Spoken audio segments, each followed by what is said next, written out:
and welcome to the third in our craft video series. Today I'm going to be demonstrating how to use a Japanese paper folding technique to make these beautiful flowers. I think they're called kusudama flowers, but I'm not entirely sure of the pronunciation. I'll just take you across the table so that you can see how they're made. Let's move you around here. You can see what we need for this particular activity. So, with being paper folding, it goes without saying you'll need some paper. The pieces need to be square, and these are actually 6-inch square pieces that I've used to demonstrate. You can conveniently get some pads of paper that are already that size and shape, such as this, and you get lots of choice of colours and prints. The paper doesn't need to be too thick, so I think this is about 120 grams. If you go a lot thicker than that, you will find it's difficult to fold and get the creases in there nice and tight.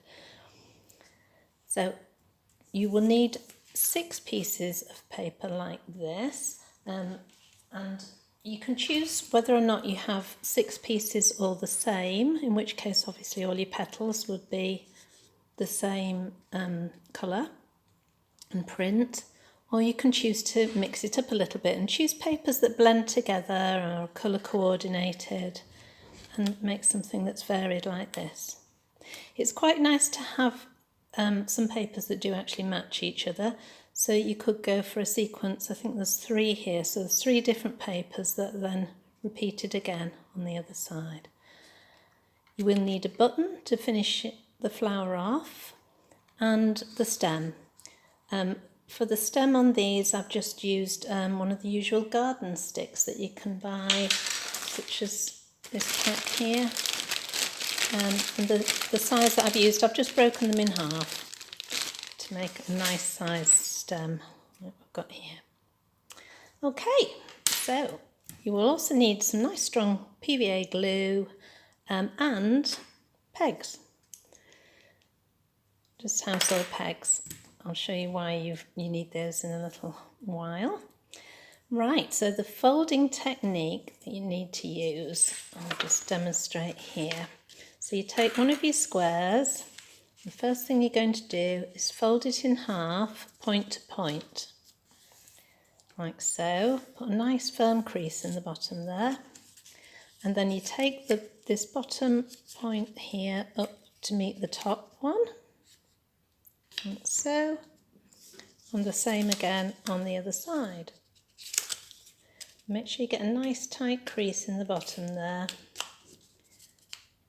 Good strong press. There we are. Right, so now we've got a little diamond shape there. We take one of these top points, and what you're going to do is you're going to fold it down so that that middle crease comes down to meet this bottom edge. Just going to see if I can bring you down a little bit so you get a closer view. Maybe not. There we are. So I'm going to pull that over. I will show you it up close in a moment.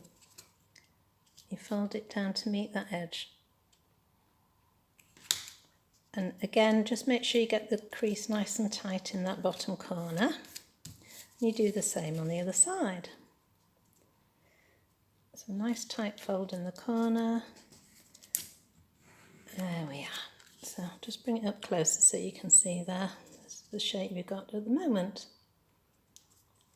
Okay.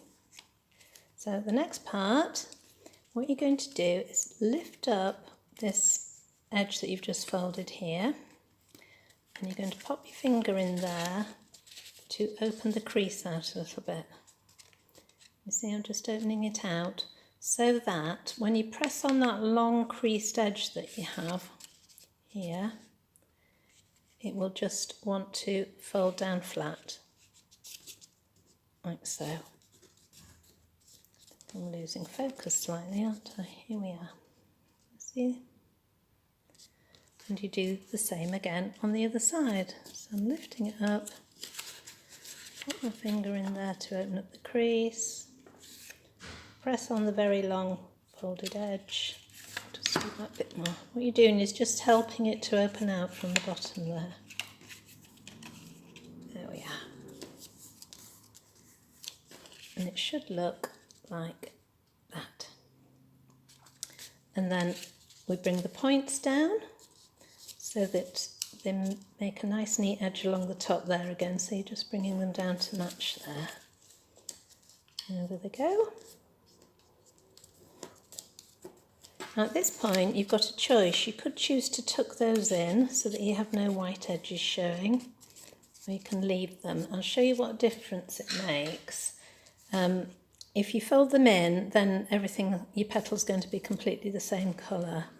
If you leave them white, you end up with this white edge showing. Because we're using different patterns of paper for this and slightly different colours, I quite like the fact that you get the uniform white sort of stamen of the flower in the middle there, but it's entirely up to you. Right, so when we're at this stage, let's bring it up closer, we're just going to fold back along the crease that you have in the middle there, to fold those back in together, and that's a petal made. Now for the next move, this is where the pegs come in and you glue.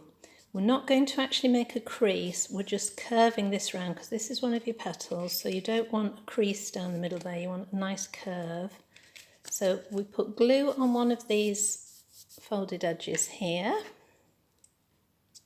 I'm just going to pop some glue on there.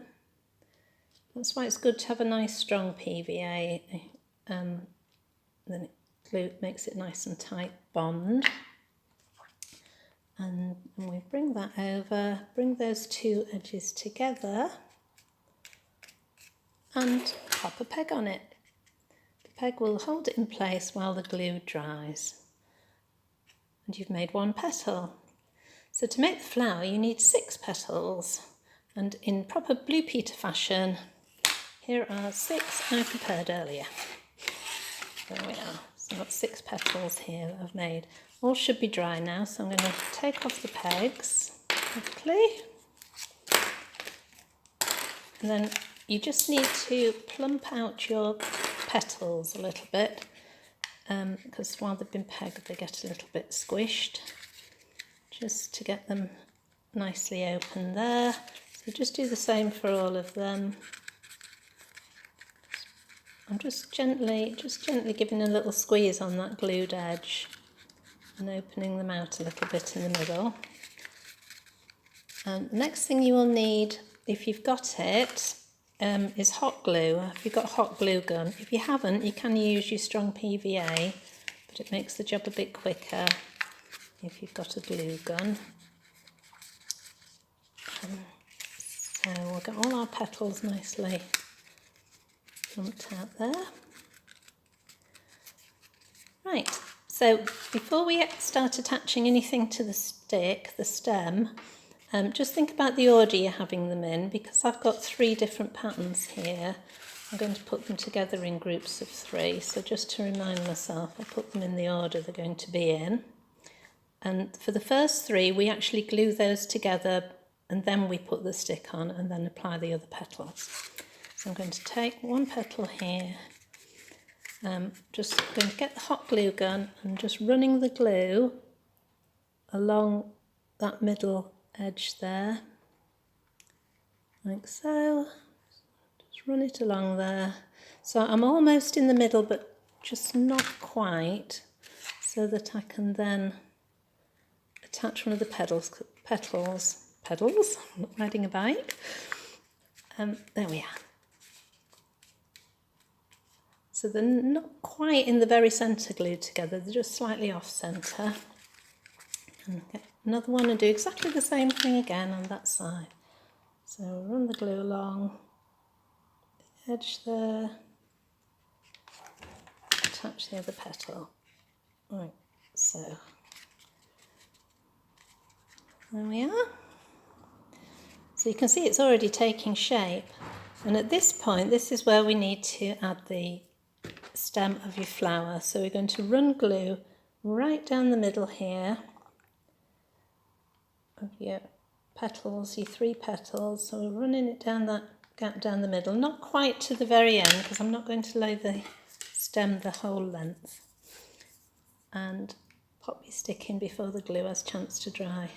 Like I say, if you've got hot glue, it does help, because otherwise you'd have to be holding this a little while if you were using the usual PVA glue. So if you can see, I've just put it slightly down from the top because I don't really want the stick to show. And that's nicely glued in. So then you can add the rest of your petals. Keep in the same order, so obviously don't want those two together, that wants to be on the opposite side. So just following the order you had, you're running the glue along in the middle there and sticking a petal on. See, it's taking shape. There we are, just make sure they're all matched up there together. Getting a bit sticky with glue here. I'm losing focus. And then another layer of glue.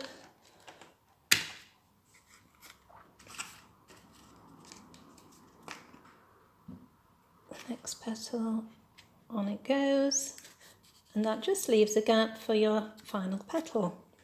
I'll run that through now. I'm going to run glue actually on the stick for this one.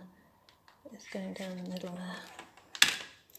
And it should just nicely slot in that gap. There we are. Just make sure they match up to the top so you've got them all nicely flush with each other.